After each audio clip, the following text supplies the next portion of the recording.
Right, so good morning. Welcome to August's book club. Yes, it is end of August, which is pretty scary. Where has the summer gone, eh? It was there. Had all hope for a nice summer, and this is it. This is the best I think it's going to get. But anyway, at least it gives you plenty of time to sit indoors and read these great books that we're going through. So everyone knows about what is all about. Switching there. So to keep our education up and keep learning, keep moving forwards. And actually, I'm just started the next month's book, and in I think the first chapter there, he says, one of the key things is continual learning. It's just like you've got to keep learning, developing, moving forwards to basically just to stand still. So this is this month's book is when Tracy's Psychology is Selling. So I read this, it's got to be 12 years ago, I think, when I sort of made that first step into a sales role, which is really sort of what half of coaching is. Having never sold anything to anybody, I needed to feel that I was going to learn those sales skills, and I think I listened to it on audio, and reading it again, it's amazing how much I've actually adopted in my sales training, my sales process, all those things. Like, oh, that's where that came from, why I think that's so important. So obviously Brian Tracy's written tons of books.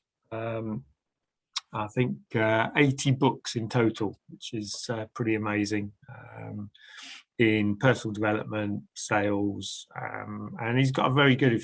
I don't know, did you listen to him? Yes, I did. Yeah, yes. He's got a nice style, isn't he? It's a nice flowing voice. Yes, yeah, nice and easy to listen to. So easy to listen to. Unfortunately, the next book isn't quite as easy. Oh. Starts off really well because he's got somebody else doing the speaking, talking about the forward. And I thought, oh, this is quite good.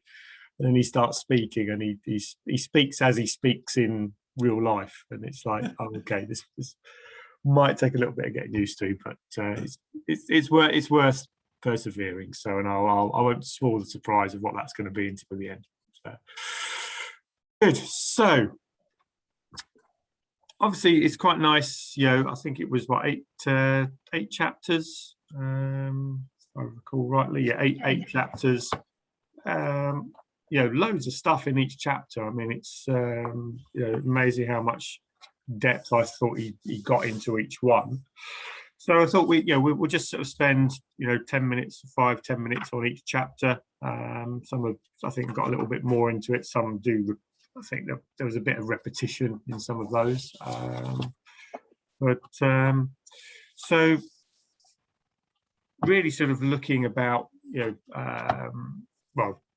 those key chapters were inner game of selling, achieving goals, why people buy creative selling, and then what I thought was into the more detail of getting appointments, using suggestion, closing the sale, and then his 10 key successes, which sort of wrapped it all up nicely at the end. So chapter 1 then, inner game of selling. Chi, what stood out for you in this chapter? I guess it was it's kind of interesting actually. I suppose kind of dealing with the cultural aspects of my people, kind of building that kind of positiveness of selling, or kind of being the belief that you can do it. I suppose, he's kind of building people up to be positive about selling, and you can do it, and my people can. But I think the real problems is kind of having that belief that you can do it, and it's obviously accepting that you're not always going to succeed every time, so there is a lot to learn there, and it's how to kind of get that across to some of my people as well, kind of understand that it's not, you can do it if you present yourself properly, and everything. Be the person that, be that person. I suppose, it's just building yourself up to be that person to do it. I think there's a lot can be achieved, and obviously looking back at kind of, this year's, or these last, whatever it is, 18 months now, whatever, how long we've been through this period, and obviously looking at kind of the people that have kind of been in the business and left the business, and the new people coming in. There's a lot to learn, and there's lots of criticisms of kind of the people that have kind of left the business, but you kind of understand that, well, their success was probably based around what Brian Tracy's talked about, kind of the presentation and organization and stuff like that. The success there has been that person's ability to kind of be organizing the clients and rallying them around. The sale can be done. It's just you've got to present yourself. You've got to organize yourself. You've got to know what you're talking about and everything else. So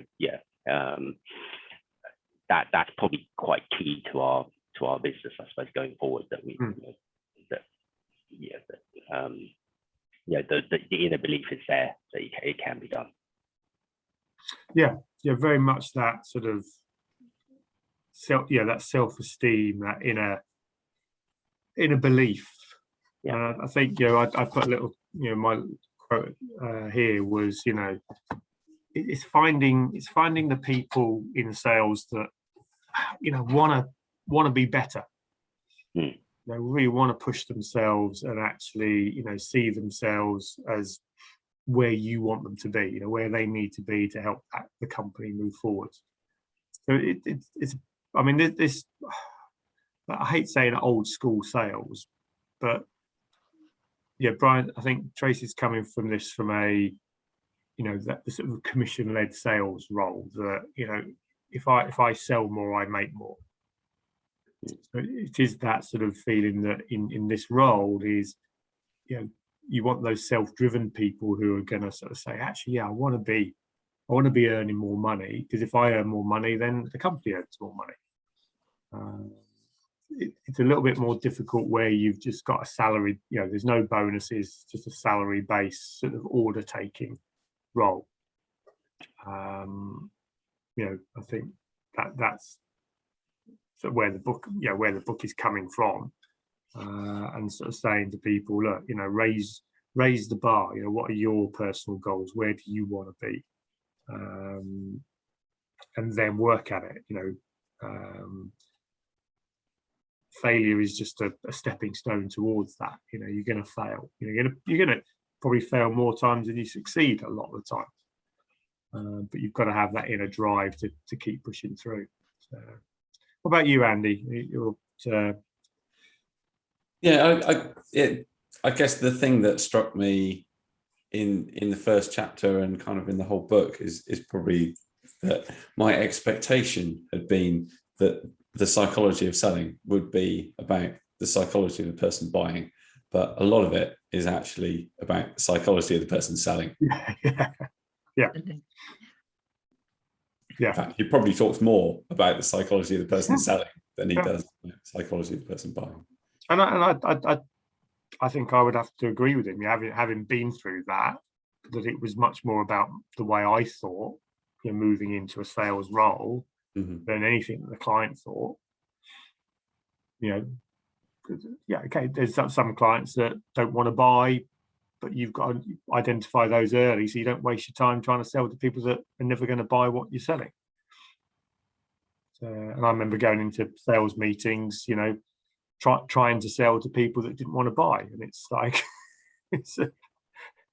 that doesn't really work. You just become a little bit frustrated. But even then, when you do that, if I look back now, it was because I was focused on me, what I wanted. I wanted to sell, rather than this book is sort of saying, look, you've got to understand your client's needs. What do they want? What's important for them? So it's very much yourself, but you're projecting onto your actual prospect, and talking to them and listening to them, and then helping them to buy if that's appropriate. So, anything else from you, Sabrina, on chapter 1? Yes, and actually, sorry, I was just making myself another note. Andy hit the nail on the head there. about the psychology of the seller rather than the prospect or the potential customer. I'll start by saying I think this book is an absolute gem. I'll be honest also that when you suggested it, Kevin, I thought, oh, psychology of selling, not sure I'm going to enjoy that one. Partly because I don't actually do a lot of selling these days, but we used to have a network marketing business in which obviously the key was not only appealing to other people, but selling products, but more than ever and anything else was selling yourself. And as soon as I started reading it and looked at his style and the way he had various well-known quotations from well-known people, it grabbed me. And it was a fantastic reminder of all the things I'd learnt in network marketing. And although I'm not actually selling products much anymore, I am trying to sell our business. And I am trying to sell myself, if you like, to other people to encourage them not only in the product, but in what we can offer them. So it was a really good reminder. Right, I've just had somebody say that they want to come into the call. You have to get Jane to kind of email it at 7:30 in the morning. People don't book on. That's the thing. I say you've got to book on. Unless you guys that are regular, you've got to book on, because otherwise you can't keep track of everybody. Nightmare. I was also trying to find the link because Jane sends it late last night, and my inbox gets thrashed in overnight. Right. If you're going to come to the regular one, then I'll put you on the calendar. No, okay. Oops.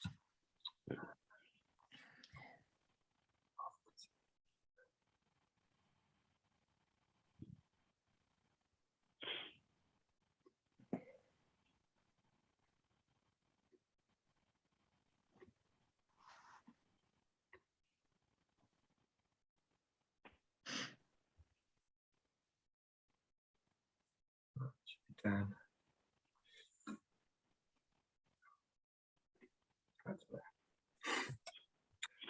So going back to your point, and I think, say, reading again, it's as much about success in life as it is success in sales.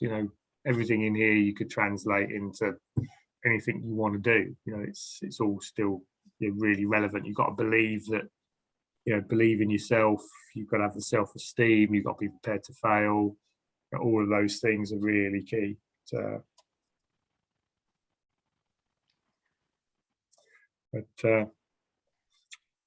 Cool, good. So that moves us nicely then on to chapter 2.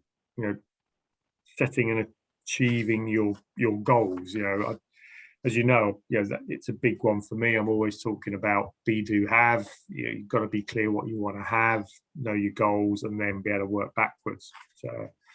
So what stood out for you for this one, Sabrina? Well, one of the things I liked about the book was that the way he had in bold print every so often a key point. And the one in this chapter which really rang bells with me is once you have programmed a goal into your subconscious and taken on it takes on a power of its own. And that is so true. I know you have to write it down, and there are different stages of this. You can write it down somewhere and then lose it. You can write it down and pin it up in front of you so that you see it every day. But the more you do that, the more you think about this goal, the more it lodges in your brain. And then even if you do lose the piece of paper, it is amazing how sometime later down the road, even if you haven't been brilliant at breaking it into stages and ticking off the parts, it does come about somehow. So I do believe that that's so much of this is mental, but actually to write it down as well does help.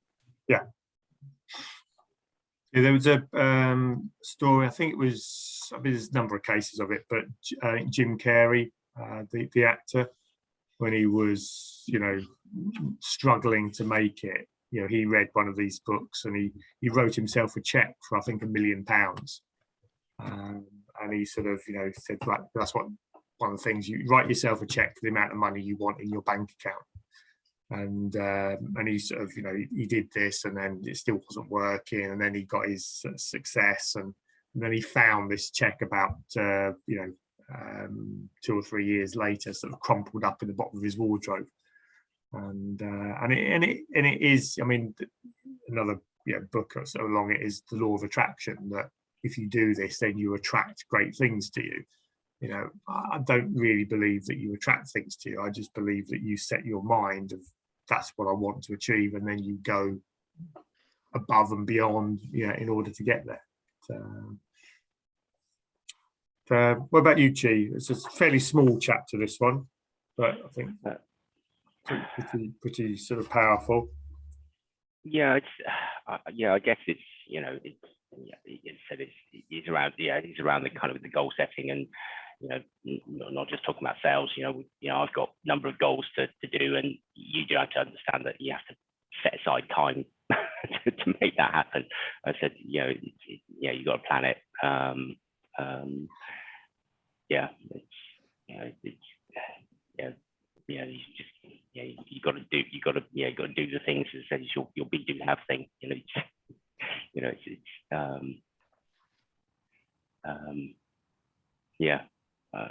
don't think there's much more to add to it. It's pretty straightforward. You've got to set it out and do what do what's required to make it happen. Yeah. Andy, anything to add to that? I would certainly agree with all of that.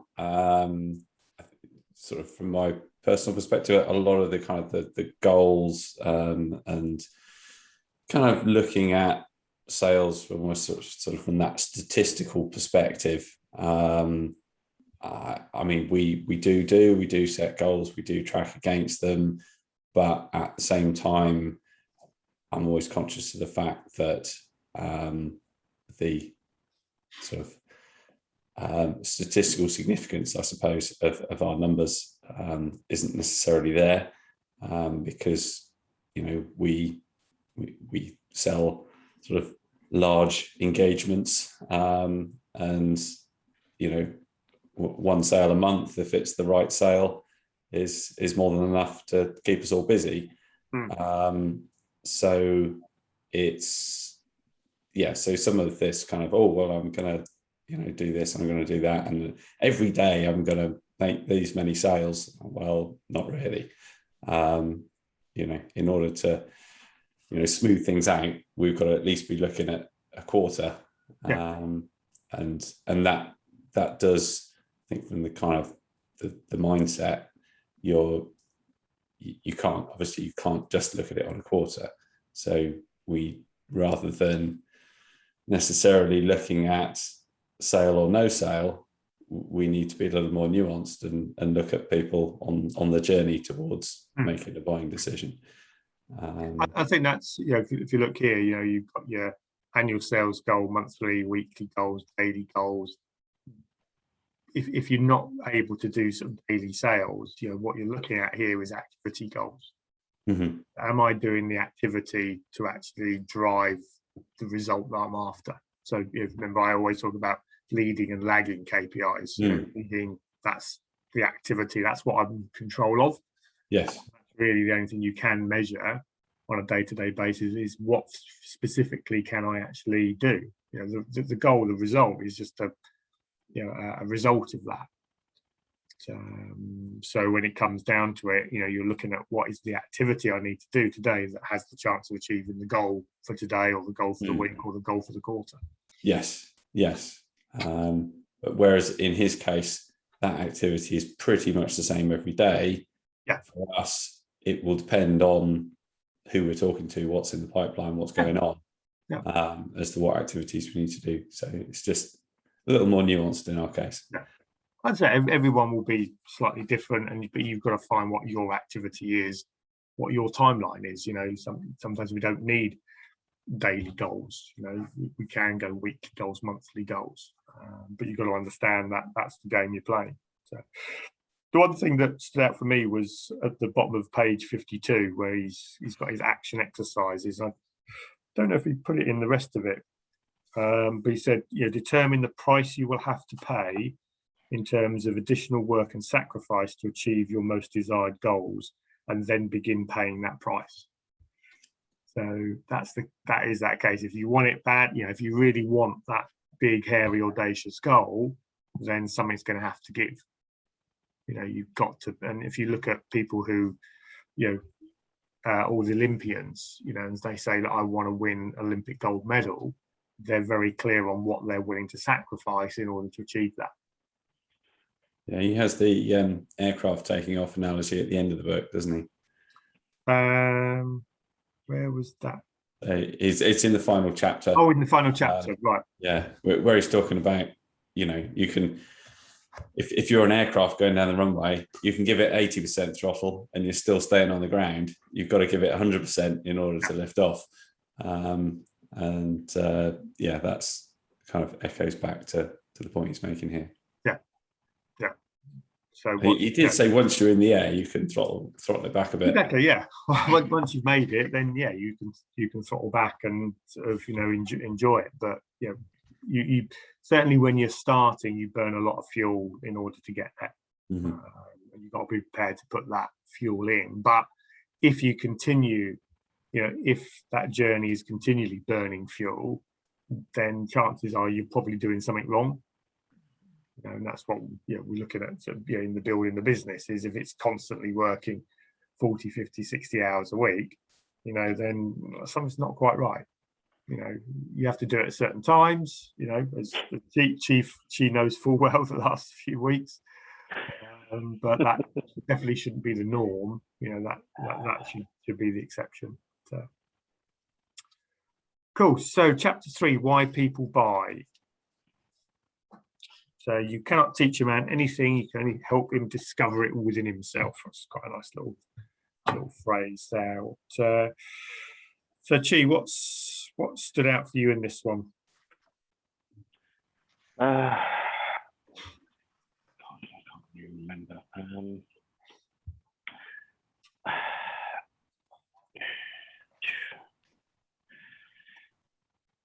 struggling to remember the chapter, actually. It's a bit of a blur.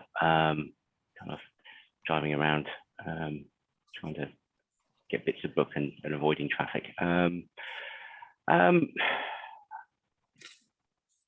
Yeah, I'm struggling on this bit. I got slightly lost on that chapter. That's all right. Andy, anything? Yeah, I was just refreshing my memory from the action exercises at the back, because when you listen to these things online, or on Audible in my case, you don't necessarily appreciate where one chapter finishes and the next one starts.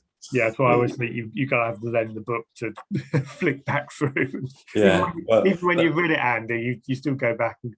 Yes. Oh, was that? Did I actually read that chapter? Well, luckily I did go through and mark all the pages where the lists are, so I could jog from memory. The cheese is good. Yeah. So this one, it appears, was the one that covered understanding the benefits of your product to your customer, and I suspect this is probably where he was talking about, don't sell the features, sell the benefits. Yeah. And that's a key one. And I know that's when I've worked with you on sort of some of the website stuff and things like that, we've talked about the benefits the client experiences. Yeah. He also talks about dress for success, and suggests, I think you suggest you read at least 2 books on how to dress. Personally, I've never read any books on how to dress. maybe that's apparent. I don't know. I wouldn't like to comment, Andy. Yeah. But I've always thought it kind of seemed to be backed up by what he was saying, that you try and get a feel for what the person you're meeting is going to be dressed like, and try to dress in similar attire. I think sometimes you see sort of salespeople rock up at a company in full three-piece suit where everyone they're meeting is in jeans and a t-shirt, and you kind of, well, are you're certainly making an impression, but it's, I don't know, it's how is that seen? It was a sort of thing that I was taught years ago, was the bank manager that turns up to his farmer client in a muddy field in his bright shiny brogues and a three-piece suit, and it's like, it's not quite appropriate. So but it is interesting, because I think that is, because again it goes back to that first chapter, is if you dress well, it does make you feel good, what you wear, and so I went through many years of I felt I had to wear a shirt and tie. I mean, if you remember me from a few years ago, the tie was like the sort of, it was my sort of uniform. It just meant I felt I was at work. Unfortunately, since COVID and things, I've degraded down to a t-shirt.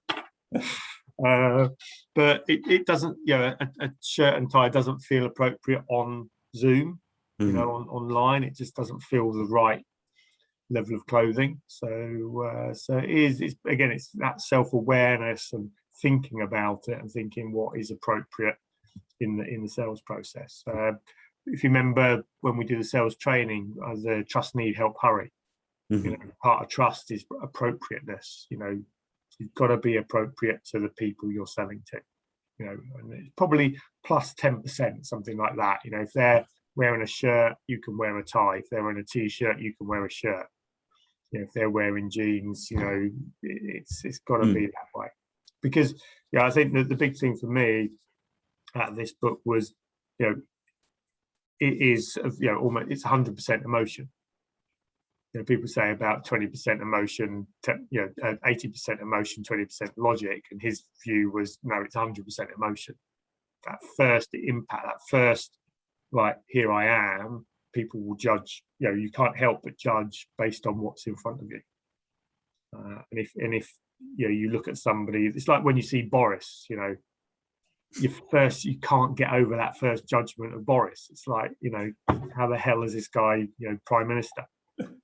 When you actually talk to him and you listen to him, then you still wonder why. But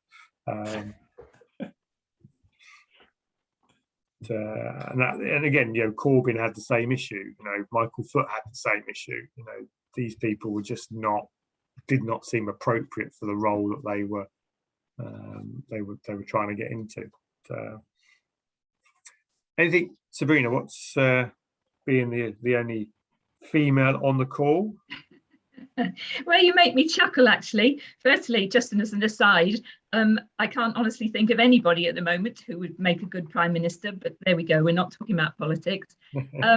Going back to style, one of the things I used to do in my network marketing business, because I loved that aspect, was to actually coach people on style and cosmetics as all part of my package. And I had so much fun and got to know so many people and realized that, yes, people do buy on emotion. It doesn't, they don't care what your product is, but if they like you and they like what your product can do for them, then you've made the sale. No matter what it is, really. And the other thing that I liked in this particular chapter, when he talks about you've got to find the person's hot button, he actually uses the example of a cherry tree. Well, that is just so true. And I mean, we sell so many hundreds of thousands of cherry trees that it was something that just stuck in my mind. So I can remember that tip nice and easily. I did. There's a franchise, I think they're probably still around, called Colourworks, and we had a lady that did that at our B&I group, and they would do your colours. So they would see which colours work best with you, and it was amazing. You know, when they put up certain colours that, you know, to your skin tone, that they just don't work. So it's made shopping so much easier now, because I know that I should not buy half the clothes in that store, because the colours just don't work with me. It just makes life so much easier that you can go, right, well, okay, I can have that blue, that one works, but yellows and browns are not. I cannot wear yellows and browns and make them look good. So not like I can really make blues look good, but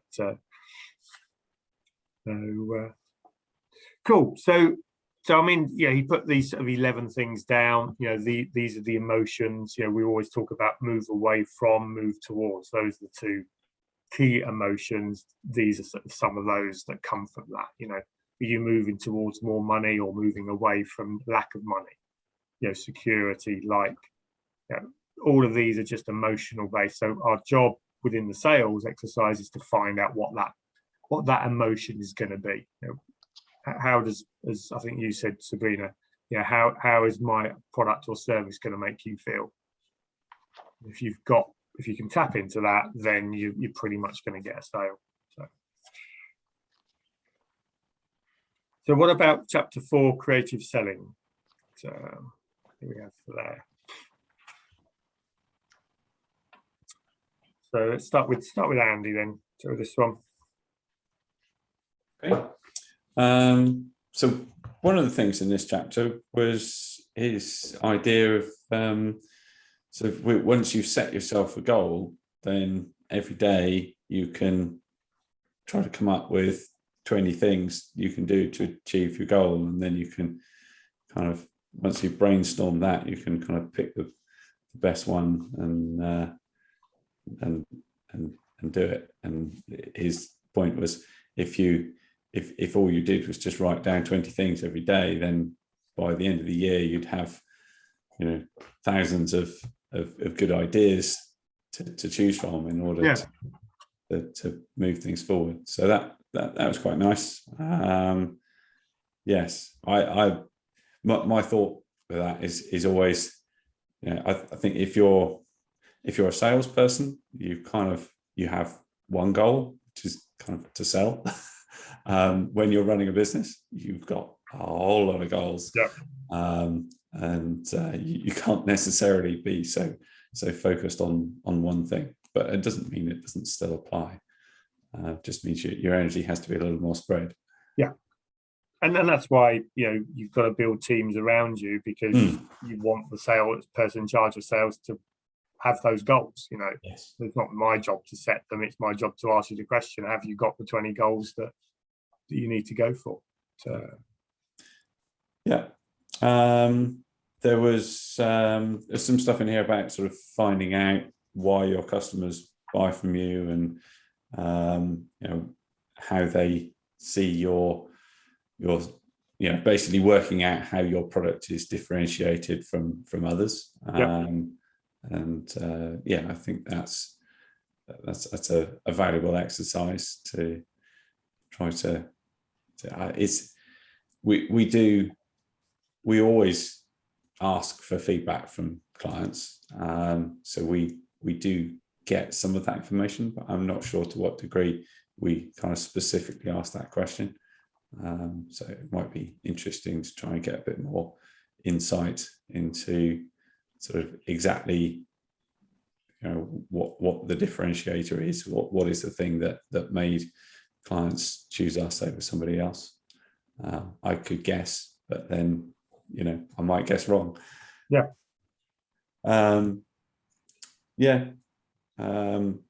Testimonials he talked about.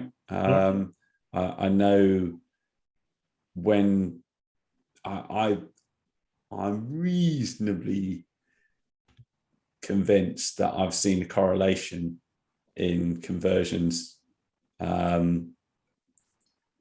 between basically the number of sort of testimonials that we put on our website and the conversion rate that we've had from it.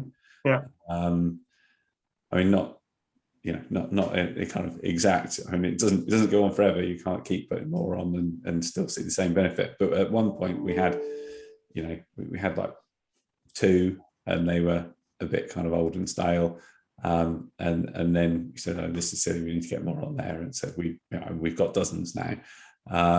And so there was a point where we really kind of ramped up and got a lot on there. And could be coincidence, but it did also happen to be the time where we started to get a lot more business. Yeah. So I think testimonials is pretty key. Mm. So, yeah, no, I mean definitely it's a, you don't, as I said, I don't think you need thousands, although if you're in TripAdvisor and Google reviews and things like that, it does, that number of stars you've got really does help. But people do like to get that sort of social proof and oh well, look, these people, there's a lot of people here have said good things about us, so it certainly does work in in those spheres where you're looking for that sort of testimonial social proof side of things. I think where they're known brands, it helps as well. It's not just some random company we've made up or something. Oh, I've heard of them. Yeah, it's giving and if other people, certainly when you go on Amazon and you're buying something that you've not bought before, your first thing you will look at is the reviews. What do other people think about this?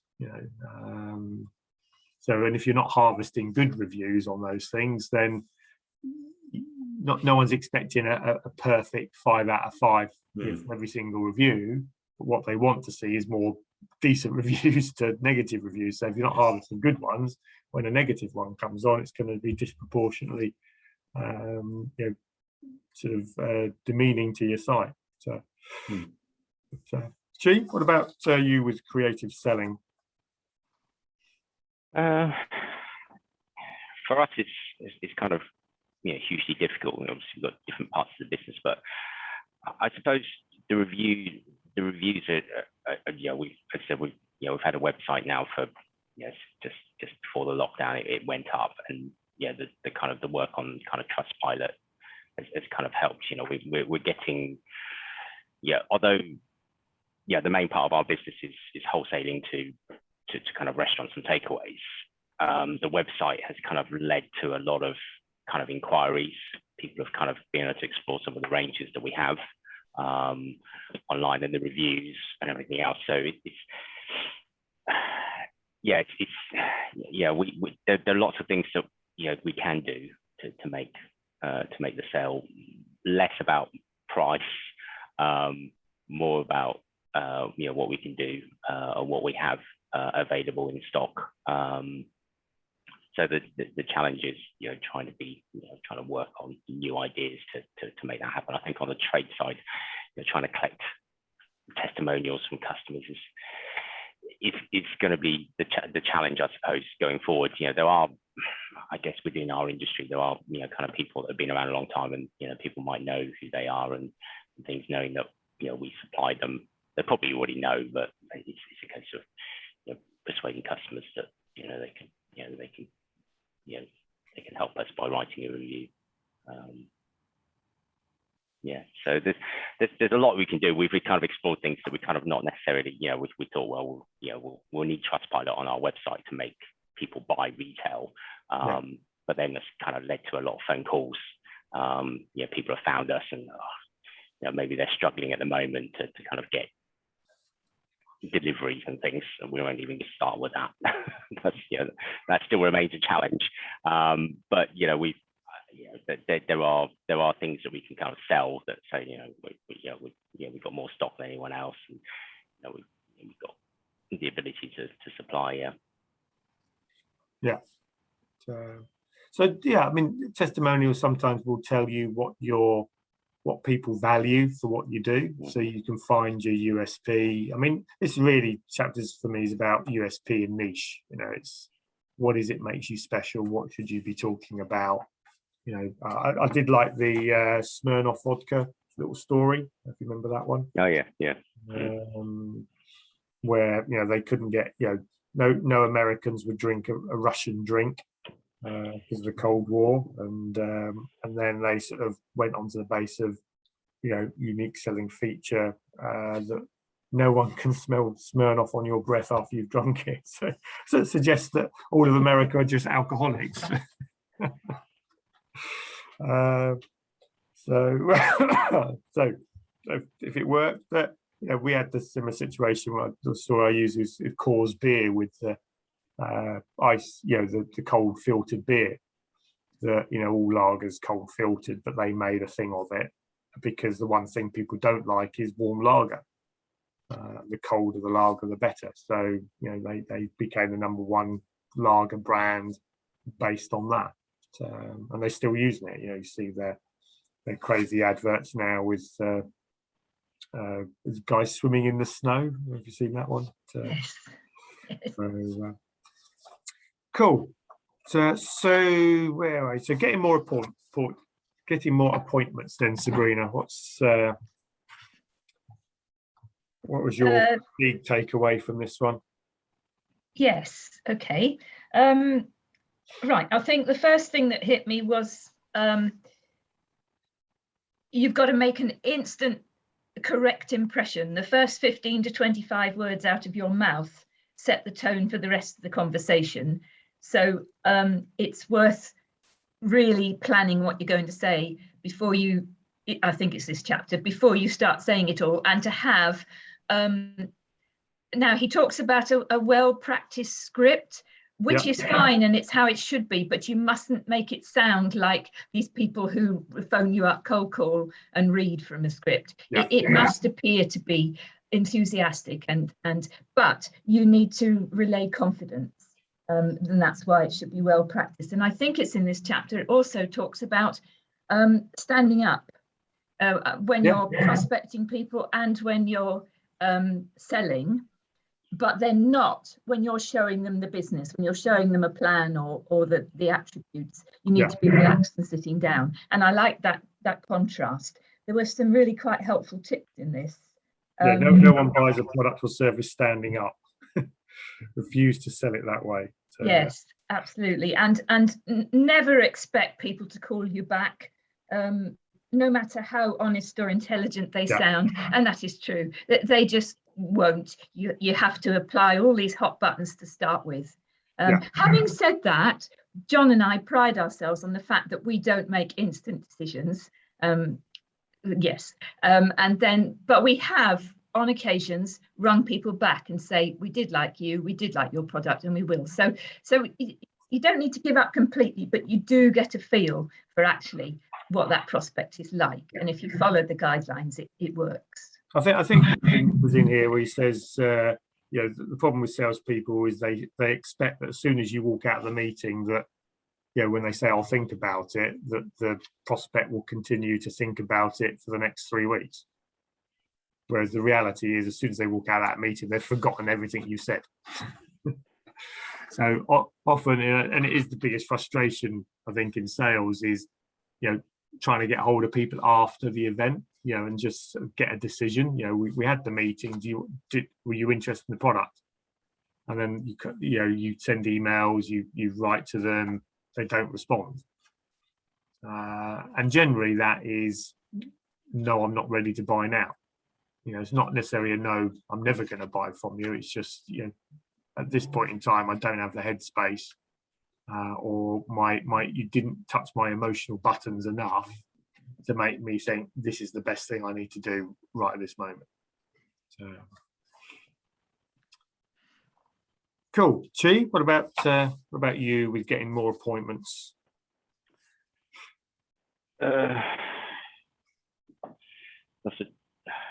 Goes back a little while when we were trying to get knocking on people's doors and finding it hard. We know who the prospects are. We did a lot of door knocking, and I think potentially we're going to go back to that at some point. I think it's for us, it's one of those really tricky areas that people kind of slightly set in their ways. Again, it's the same, all the things that kind of been highlighted on. We're trying to, obviously we're trying to avoid doing it over the phone and doing it in person, but we're finding even doing it in person can sometimes be really difficult. People just don't have the time. Maybe we just need to, as I said, clearly set out, ways to kind of achieve that.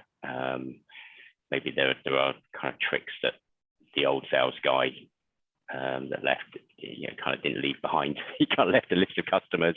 I think there are. I think we do need to, as I said, look, find a way to sit down. Again, we're probably standing around in kitchens and things. Again, probably not. Probably something that we need to find somewhere to sit down. It may be a coffee shop or something that we kind of go to, buy people coffee, or a bowl of tea or something, and sit down to kind of look to look at it, to look at the sales. So it's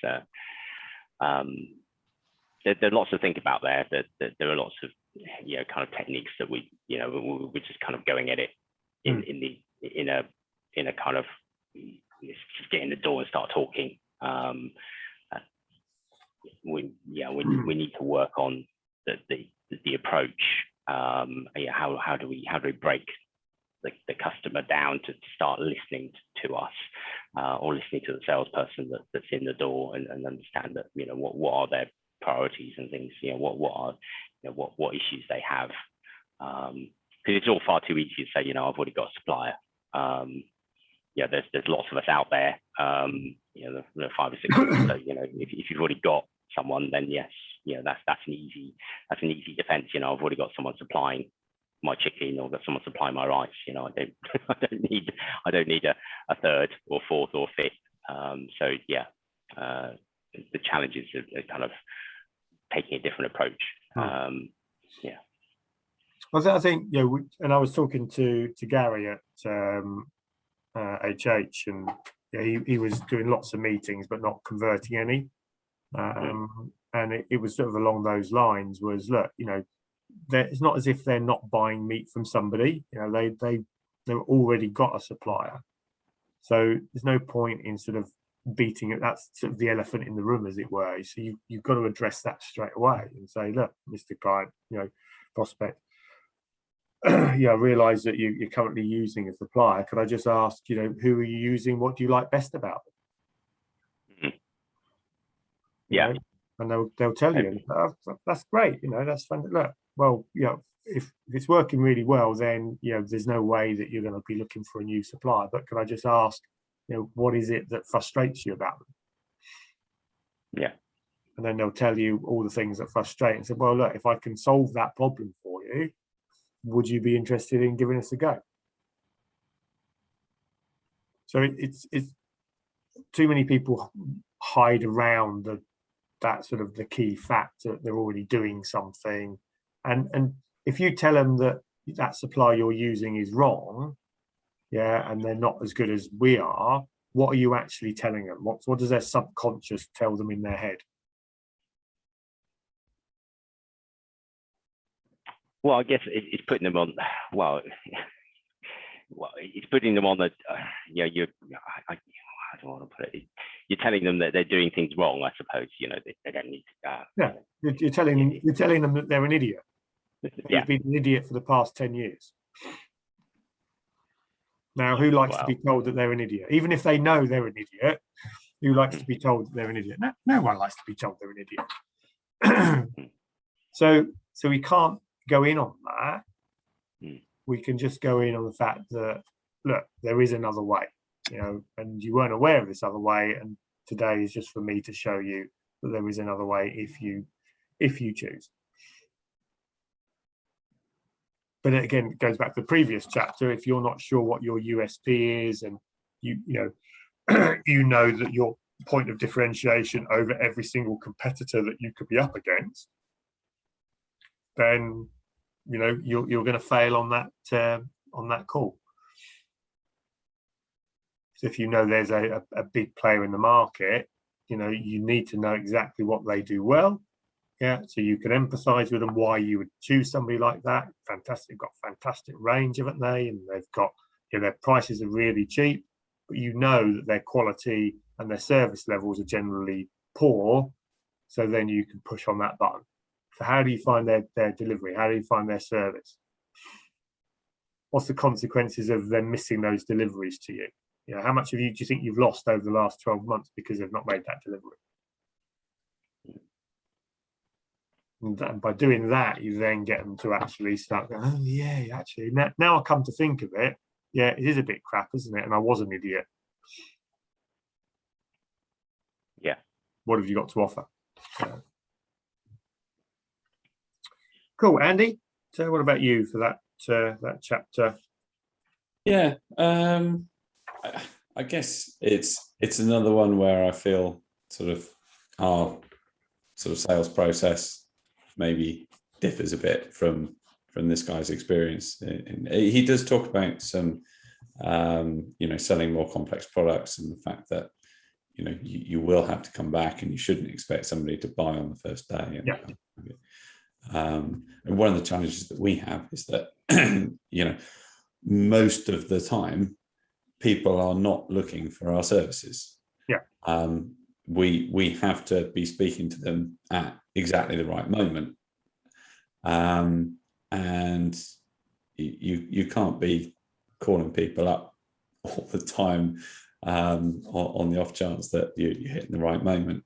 So for us, it's about sort of building long-term relationships, and where we've run things like events to kind of get people in to get to know us, then I think that's worked well. That's not something that he kind of touches on at all. He seems to just assume that he can pick up the phone or knock on the door and just get appointments with people and then go in and sell them something. And for us, that's not quite the case. But it's still, don't forget learnings in there. Glasses off.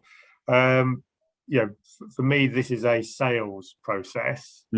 What you're talking about there is the marketing. The marketing is there to find the person that's has a need. But he does. I mean, he includes cold calling as part of sales. Yeah. So not just attending the appointments being sales, but actually obtaining the appointments. That cold calling is going to be, you're targeting people you're pretty sure have got a need for what you're selling. In his case, yeah. In his base, yeah. So I'm going to phone you up, and there's a pretty good chance that you're going to need my product or service. And that's why I think the world, this was written back in sort of the 80s, 90s, and without the internet and without people's ability to be bombarded with calls and all these things. So I think you've got to take it a little bit in that context. But you're right, this comes in when somebody's showing an interest in your line, and then this is how I bring them across the line. Have you noticed that Dan joined the call some time ago? Because you've not. I haven't. Sorry, Dan. I was thinking I'm sending the link, and he's not bloody shown up. I assumed I was just being punished for being late. Not interested in my opinions. Sorry, Dan. When on my screen it doesn't bloody come up with everybody. Didn't show that there was somebody missing. So apologies, Dan. So that's all right. No you can have the next chapter all to yourself. So hooray! Power of suggestion, then. Yeah, well, I'll be honest with you. I probably bit off a bit more than I could chew, and I got as far as this chapter 5. Okay, we'll go back to chapter. What did you think about chapter 5 then? Well, this was probably the most pertinent one for me, because although I only sort of got the book 2 weeks ago, which is my bad for signing up so late, but I started it with the intention of, hopefully being able to improve my conversion rate, which isn't awful, but the more I read it, the more I started looking at it from the point of view of winning more introducer relationships, especially with Kaylee coming into the business on Tuesday. And this one was absolutely probably the best chapter for me, and is really going to help me in terms of coaching Kaylee as to how to get out there and use these techniques to bring more introducers into the business, because more introducers means more inquiries, means more appointments, more instructions, and so on and so forth. So I think, you know, just having those tested phrases and dealing with objections initially, especially when you're speaking to accountants, for example, who, you know, as we discussed before, are notoriously difficult when it comes to being comfortable to introduce their clients to anyone. And they're absolutely the key sector that we need to sort of grow our introducer base from. So, you know, focusing on specific types of introducers, you know, working out which ones we want to speak to the most, working out what those tested phrases are and how we're going to deal with initial objections and all of that sort of thing, and just getting that initial 10-minute meeting. That's something I've always struggled with personally. But now having all of this with Kaylee coming into the business, this is really sort of taking it stage by stage. This is going to really sort of, I think, guide me in how I coach her, and probably improve my, you know, approach to speaking to new introducers as well. No, I think, you know, your point there on objections is, if you go into it expecting objections, right? Yeah. So what's the best objection I can get? And see objection hunting as a game, because again, the biggest blocker within sales is the fear of rejection. Yeah, you know, we've got this, you know, our limbic system is our relationship brain, and it hates being rejected from the pack. It's a, you know, it's a primeval, you know, condition we have. So as our training is to help us overcome that. You know, that's why I say, you know, it's not a no now. It's it's not a no never. It's just a no now. It's just, this isn't the right time. Great. So look, when would be a good time? You know, so it's almost collect the top 100 objections you can get, and then make sure you've got a way to overcome that. Not saying, I think his point there is the purpose of the call is not to make the sale. The purpose of the call is to get to the next step. And if that next step is a smaller step, you know, like, can I send you something? Yeah, okay, fine, send me something. Great. So I'll send you something, and then I'll give you a call next week on Wednesday at 10 o'clock, you know, to review it. Is that okay? And people will just say yes to get you off the phone, but then hopefully they'll have time to think about it. And then when you phone at 10 o'clock, at least you're doing what you said you were going to do. I think he actually says in the book that try to avoid going down the sending them something route, because, like you say, that is just a way of getting you off the phone. Yeah. So you should be sort of laser focused on trying to book in that 10-minute visit, just to so you can talk about, you know, the benefits. And, you know, if you're still getting the objections when if you do get that face to face, then maybe explain to them why other accountants use our services, sort of thing, just as a, you know, as a way of dealing with that objection. Yeah. So yeah, I thought that chapter was brilliant. I got a lot out of that one. Yeah. Fabulous. Okay. So chapter 6 then, power of suggestion. So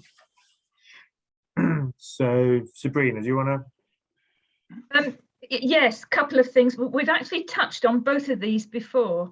One is our subconscious mind. Whatever we plant in our subconscious mind and nourish with repetition and emotion will one day become a reality. I'm a great believer in trusting your subconscious mind, and like we said earlier, write these things down, embed it. And then the other point is the visual impact of your clothes strikes the prospect like a wave hitting a breakwater.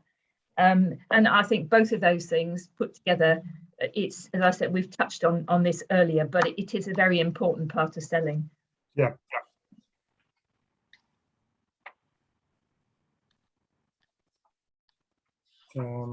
Chi?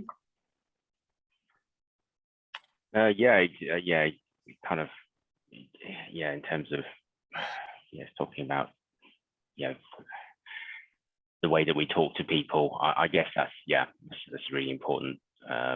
Presentation again, kind of reinforcing that. I think we need to look at our kind of the clothes that we put our people in, make sure it's appropriate. yeah, and obviously, you know, it's the handshakes and things, you know, it's courtesy, those sort of things, you know, it's I suppose culturally it's very important as well for our clients, you know, the kind of respect and things like that. It's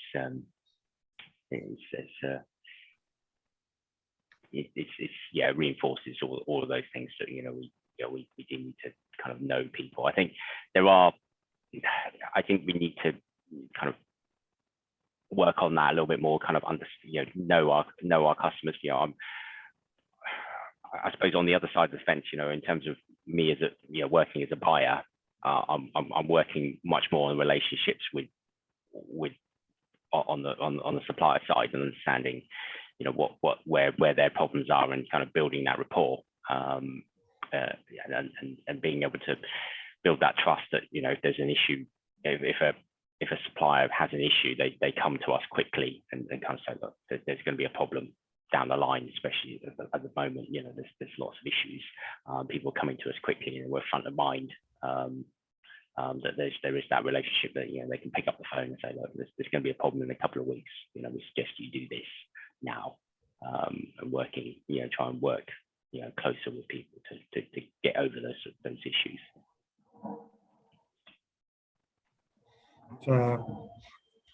Yeah, I think that environment. If you remember the identity iceberg, and the environment is a big part of changing behaviour. So the clothes you wear, the desk you're sat at, you know, is the office that they're doing the calls conducive? You know, if you're sitting around in, you know, the sales team. So I'm going to have to bloody roadwork's gone outside. Headphones in.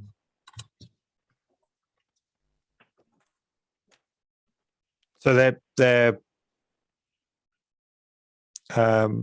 the environment in which you're working is going to dictate how you feel. How you feel dictates how you act. You know, so other sales, if you're a sales team sort of sitting back, you know, reclined in their chair, you know, is that sort of body position, is that conducive to actually doing what they want to do? And I think it is, you know, when you are looking at yourself, but also looking at other people, is, you know, what are you seeing? How are they behaving? How are they acting? And is that driving the results that you're after?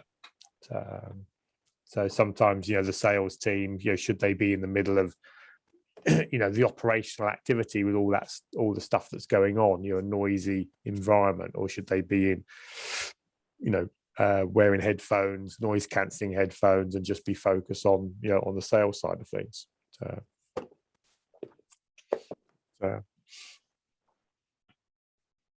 Any other bits from that chapter? I think, you know, again, I thought that's where he was covering bits that he'd actually covered before. I did like the long hair, short sales record. I thought that was quite good. So, oh yeah, if you've got long hair, cut your hair. Yeah.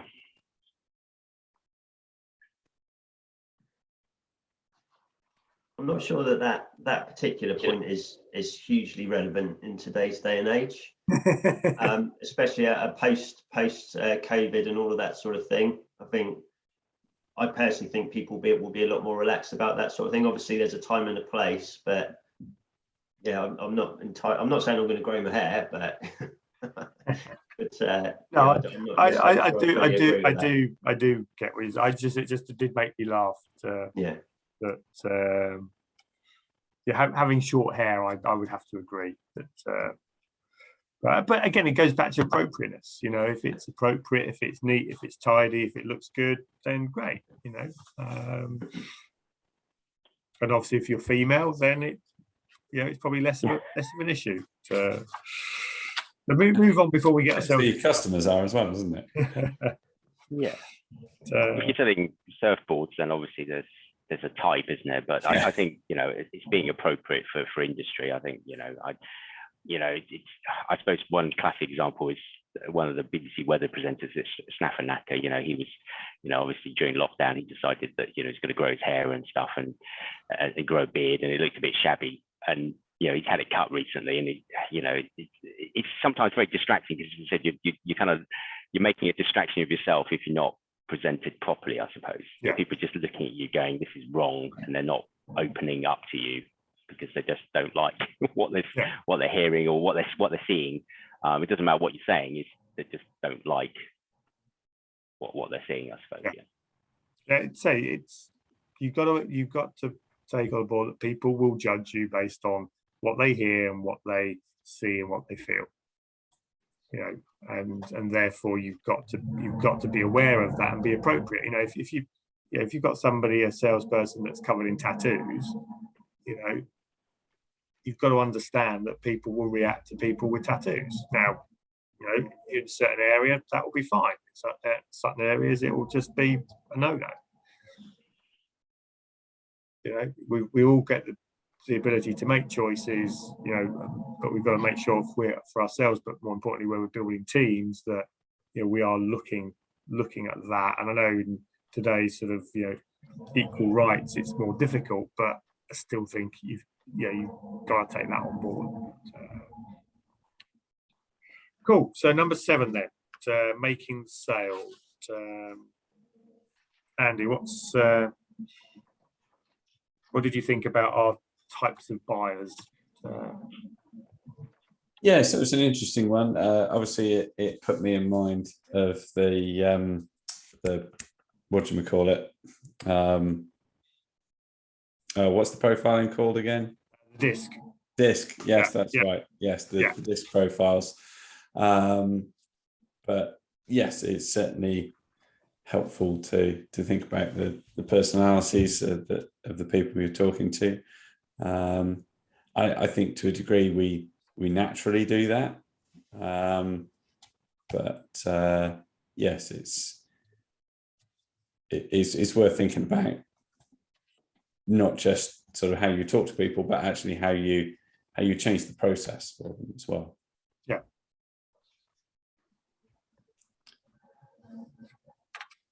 G? I got to this bit and my Audible decided to start messing around in my car and the joys of new cars and trying to get CarPlay to work and stuff. So I ended up going over various bits. I guess, it is about, who you're dealing with. As I said, we do, I guess there are kind of 2 types of people that we would deal with in the business. It's either it's the guy placing the order, who is it? Is it the chef who, he has a very definite, that what they care about is very different to the owner. It depends on whose role it is. And the chef is all about, generally they are very direct.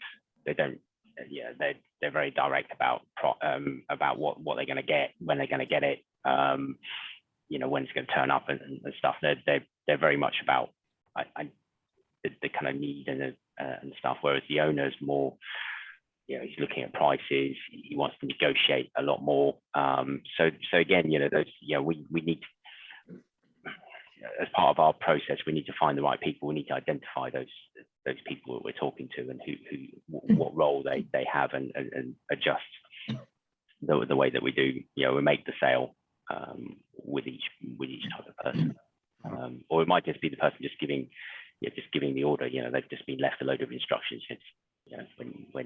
When the hours rings up, please just shout these instructions at them, and invariably they get wrong. So there's a third type of person with the more kind of organized businesses, but that creates a whole load of headaches afterwards, because we're forever fixing the problems afterwards on those ones. Sabrina? Yes, the slide that you're showing at the moment, I have to say that I think that first bit, I would take issue with that approach close, because it's been used rather a lot. I mean, this was written some time ago, presumably. And somebody who says to me, I'm not trying to sell you anything right now, switches me off immediately, because they're clearly not ringing up just to have a chat. They want something out of this. And I think that line is dated. If you follow the other things, get the person to like you, but obviously find out what it is they want, what's going to improve their life. If you can do that in your approach, then that's a good start. But don't say to them, I'm not trying to sell you anything. And the second part, the demonstration close, it is finding that hot button, finding what is going to make the best change for them in your product or service.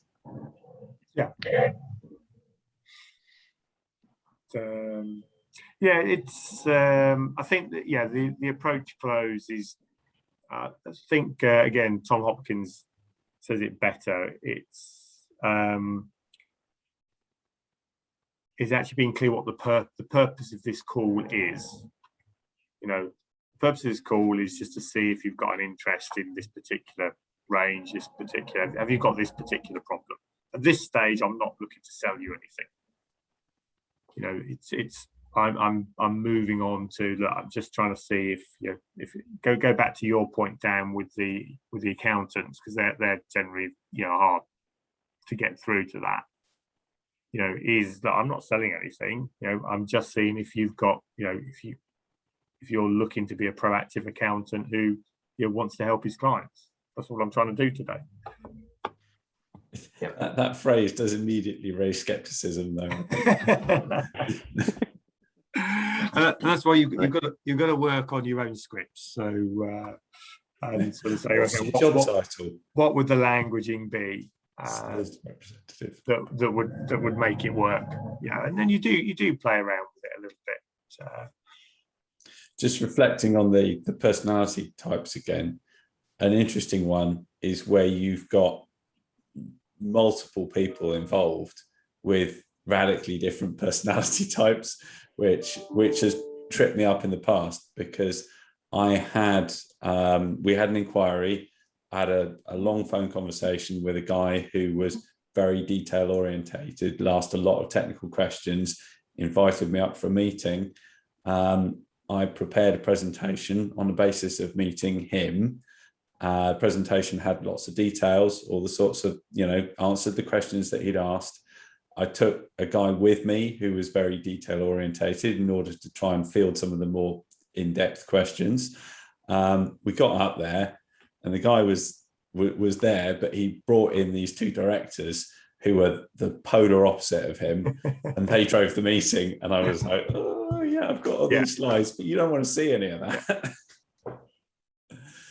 And the other guy just sat there, and at the end, the guy I took with me, because they didn't want to know anything technical. And then these directors say, well, what's he here for? He hasn't said anything. So yeah, you've got to watch out for that.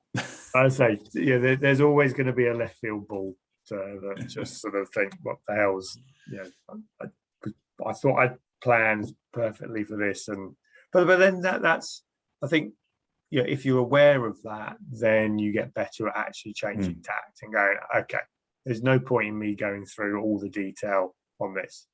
You know, I'm now selling to a different type of person, and therefore, and so I say, look, you know, I've got this all prepared for Fred, you know, but I clearly see that, you know, you just want to sort of know the facts. Am I right on that?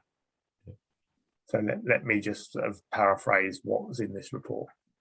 Yes. So yeah, but because most people would just go straight into it and just churn through the presentation slide, you know.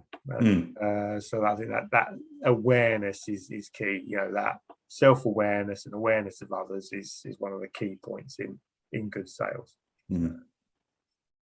So yeah, so these were the sort of 6. I mean, you know, the apathetic buyer is, you know, somebody who's not interested. That could be any profile. Self-actualizing buyer could be any profile. And then you've got the 4 disc profiles underneath that. So the analytical will be the C, the relator will probably be the S, the driver will be the D, and the socialized will be the I. So yeah, it's pretty much, you know, the sort of selling to disc profiles. So last chapter then, chapter 8, which sort of, you know, was a bit of a summary of the book, his sort of top 10.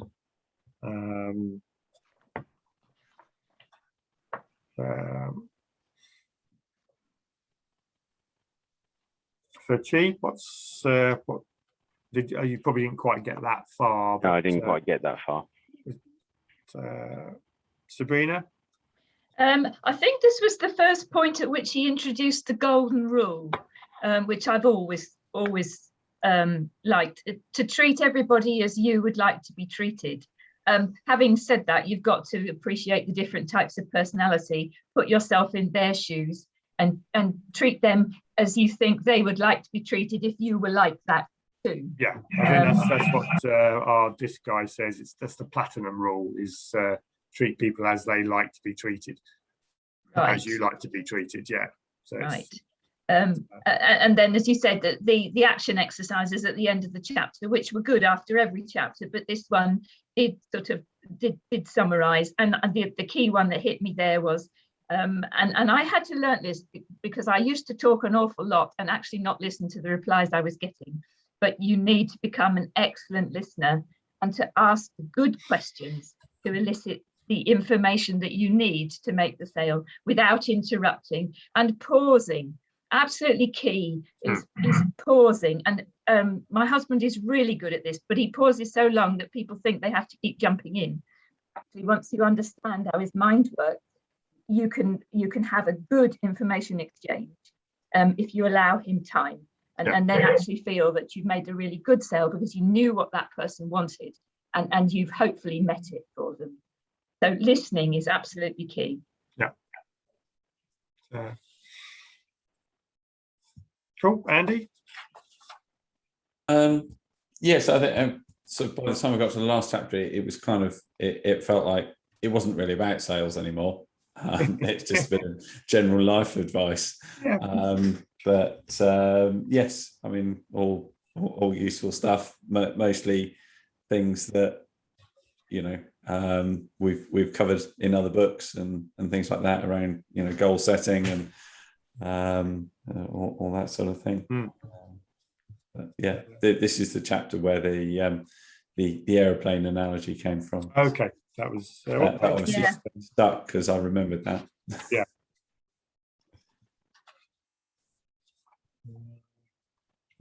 Which page that was? Doesn't matter. I think we got get the gist of it. Good, Dan. I think. As I say, I didn't get this far in the book, but just looking at the action exercises at the back, you know, I get the gist of it. Just picking up on what Sabrina said there about, well, obviously it all comes from Dale Carnegie, doesn't it? Seek first to understand before being understood. And then obviously pausing. Sometimes I find an uncomfortable pause is a good way of getting that little bit extra information out of your prospect. It's amazing what comes out if you know, because some people just aren't comfortable with long silences, especially if there's only two of you in the room, for example. So that can be a benefit, but obviously it depends on the character of the person that's in front of you and the general nature of the conversation, really. But yeah, the other thing that strikes me about the action exercises for that chapter is it's action coach all over, isn't it, really? I think Brian was one of the people that inspired Brad to do what he does. I think back in the sort of 80s, you know, he was traveling around Australia and doing his talks, and I'm sure, you know, Brad has sort of, you know, referred to his stuff, but yeah, I mean, it's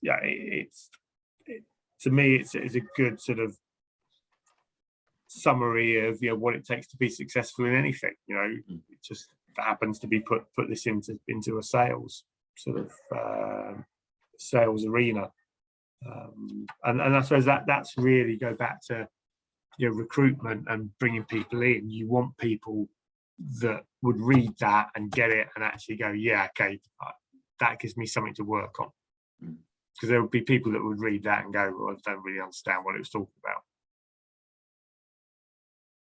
So, yeah, I think, you know, get that sort of book to salespeople and see if they actually respond to it, you know, and actually come up with something that is, you know, it's almost like a Bible you could go back to on a regular basis and and keep sort of thinking, right, just pick out one thing from, you know, almost sort of flick through the book and go, right, I've just, you know, never give up. You know, okay, so and 5 calls for 5 calls or closes. So what's that one thing I could bring into my, you know, my week this week? So yeah, it could be a little bit of, you know, regular, you know, and I suppose that's the other thing. I don't think with sales teams that, you know, there's enough training, there's enough talking about personal development and being better.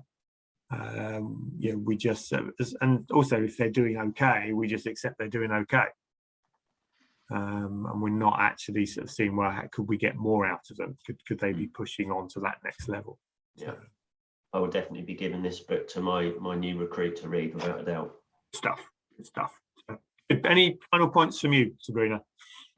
I think probably we've just sort of made them, but it's resolve in advance. You're going to be a big success in life. Well, I never knew that I wanted to go into selling, nor did I want to work on a mucky nursery, but I always knew that I wanted to be somebody who made a difference. And in that sense, I'm selling myself. So this book is fantastic. It does talk about selling, but the key to it all is selling yourself, and the rest will follow. Yeah. So, excellent. I like that. Chi? Yeah, I guess it's the learning thing. You know, it's you know, it is really difficult. I need to find out if there a Chinese translation of this book. I need to throw it all myself, people. I don't know. I did say it was done in X number of languages, wasn't it? And oh, was it? I need to have a look. I think there is a real language barrier, and I always struggle because, as I said, being stuck into, you know, in kind of 2 camps. You know, being, and I said, you know, definition of banana is that, you know, I'm yellow on the outside, but, you know, cut me in half. I'm an Englishman inside. So it's really difficult. It's trying to get, you know, it's Clive Woodward. Yeah, it's terrible. Yeah, it's trying to get into the team that, you know, I've got a mix of people, and you know, I've got graduates, I've got people that didn't go to university, but it's understanding that, you know, there is that lifelong learning, that you can pick things up, and it's about self-belief as well. It's encouraging that to be, I suppose, be positive. I suppose not necessarily, you know, be an estate agent or something like that. Yeah, it's not about, you know, kind of smashing it every day, but it's about, you know, getting that, being slightly better every day. It's not necessarily about being the best. It's about being better every day, and just having that motivation to improve and just to get somewhere at the end of it. Yeah, I mean, that's why I think the company needs that sort of, you know, future goal. This is where we're going to go, and then that needs to be boiled down to departments, and then down to people. You know, and it's that sort of joint thing, isn't it?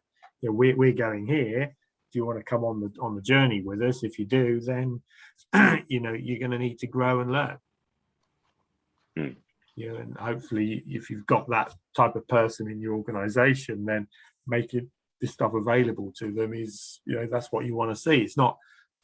I think, you know, say just on this book here, you know, in the first chapter, you know, he said, you know, as a leader, if my job is to motivate you, yeah, then something's wrong.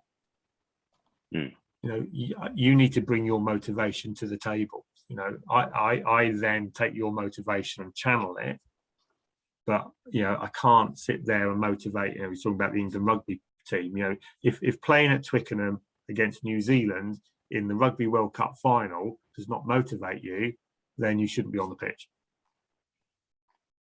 So I shouldn't need to do a rousing, you know, sort of Churchillian pre-match speech to get you riled up. You know, that's the bit you've got to bring. You know, so we need people who are going to bring that part, and our job then is to maintain it and give them an environment in which that can then flourish. I think a lot of organisations, you know, what they do is they put an environment that actually, you know, they come, you know, the employee comes with it, yeah, and then we put them in an environment where they can't do any of that stuff, and then it beats them out of it, but they can't move because it becomes a job. You know, it pays the bills, and therefore, as long as I do enough to keep my boss off my back, then that'll be where it stays. Yes, there is a Chinese translation. I found it on Amazon. There's good. There you go. There's no copies available. No copies available. No, I'll probably have to go online to look for it. Just have to go on Alibaba. It'll be someone Alibaba. Yeah. So. Yeah. Cool. Andy, any final words from you? I think we just about covered it.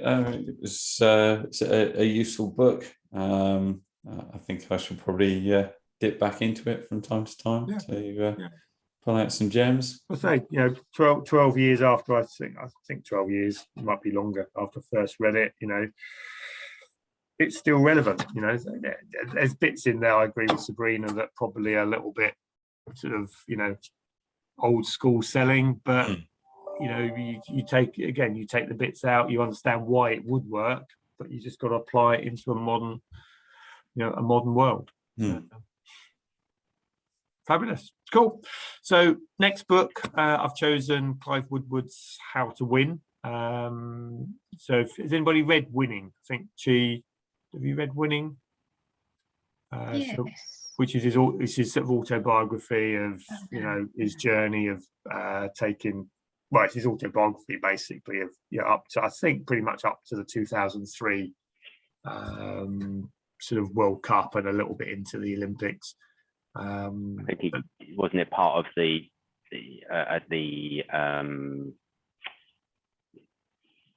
up at Telford, wasn't it? where he spoke. Yes. He did BF a few years ago when you were up there, and he talks about his teacup and teamship and his rules. So that's why I thought this book is more about that, less about the rugby. I mean, it's still rugby based, but it's less about his journey, more about the tools that he used to build great teams. And he's actually working with a local company, actually, Aurora Technology. They're a IT company, and I know the sort of founder of that, and he's working closely with them. I think he's still on does a little bit with Action Coach as well. So, but I just thought, that the whole teamship, how do we get the most out of teams? That would be a good one for us to focus on it for the next month. But as I said, he's if you've got it on audio, he's not the best reader of his own work, that's for sure. It made me feel quite good, because when I did my audio, I felt a little bit sort of robotic in when I was reading it, and I thought, I'm not particularly good at this. And listening to him, he's got the same issues as I had. So I thought, actually, I'm not the only one then. I think we all do. I got roped into something for Unity 101. That's a kind of local ethnic radio station that kind of for the BME community, and they have an annual celebration thing at the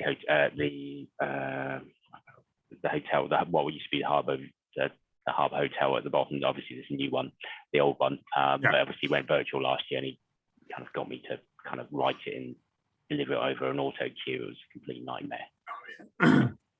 It's fine being interviewed. You can come across natural, but actually reading it off script is just so difficult. I hats off to actors that can do it. It's definitely a skill.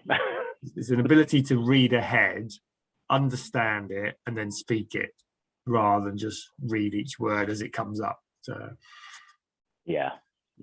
my brain obviously isn't quick enough to do that. But so that's our next book, 24th September. So 4 weeks away for that one.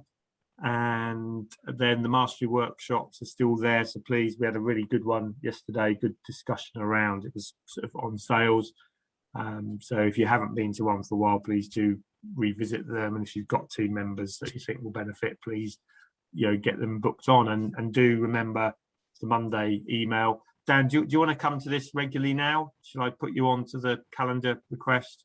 Yes, please. Is that where I couldn't find the Zoom link? Jane, did you book on? Did you? I booked through Eventbrite or whatever. Yeah, so Jane should have sent that out yesterday.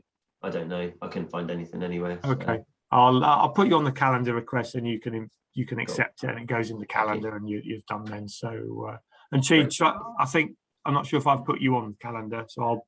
No.